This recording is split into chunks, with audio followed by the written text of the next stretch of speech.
Though all the brilliant minds that have shone over the ages agree on this one point, they could never adequately express their astonishment at this dark fog in the human mind. No one lets anyone seize his estates, and if a trivial dispute arises about boundary lines, there's a rush to stones and arms. But people let others trespass on their existence, or rather, they go so far as to invite in those who will take possession of their lives. You'll find no one willing to distribute his money, but to how many people each of us shares out his life. Men are thrifty in guarding their private property, but as soon as it comes to wasting time, they're most extravagant with this one commodity for which it is respectable to be greedy. And so I'd like to call her one of the older crowd. I see that you've reached the limit of human life. You're pressing hard on your 100th year or more. Come now, submit your life to an audit. Calculate how much of your time has been taken up by a money-lender, how much by a mistress, how much by a patron, how much by a client, how much in arguing with your wife, in punishing your slaves, in running about the city on social duties.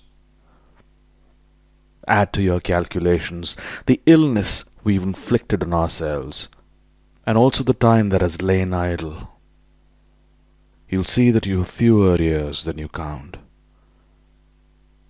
Look back and recall when you were ever sure of your purpose. How few days turned out as you'd intended. When you were ever at your own disposal. When your face showed its own expression. When your mind was free from disturbance. What accomplishment you can claim in such a long life. How many have plundered your existence without you being aware of what you were losing? How much time has been lost to groundless anguish, foolish pleasure, greedy desire, the charms of society?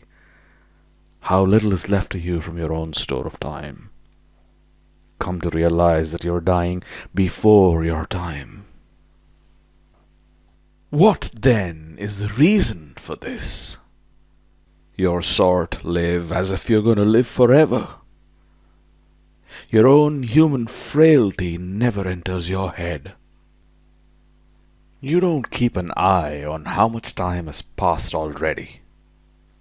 You waste time as if it comes from a source full to overflowing, when all the while that very day which is given over to someone or something may be your last. You're like ordinary mortals in fearing everything. You're like immortals in coveting everything. You'll hear many say, after my 50th year, I'll retire to a life of leisure. My 60th year will bring release from all my duties. And what guarantee, may I ask, do you have that your life will last longer? Who will allow those arrangements of yours to proceed according to plan? Are you not ashamed to keep for yourself only the remnants of your existence, and to allocate to philosophical thought only that portion of time which can't be applied to any business?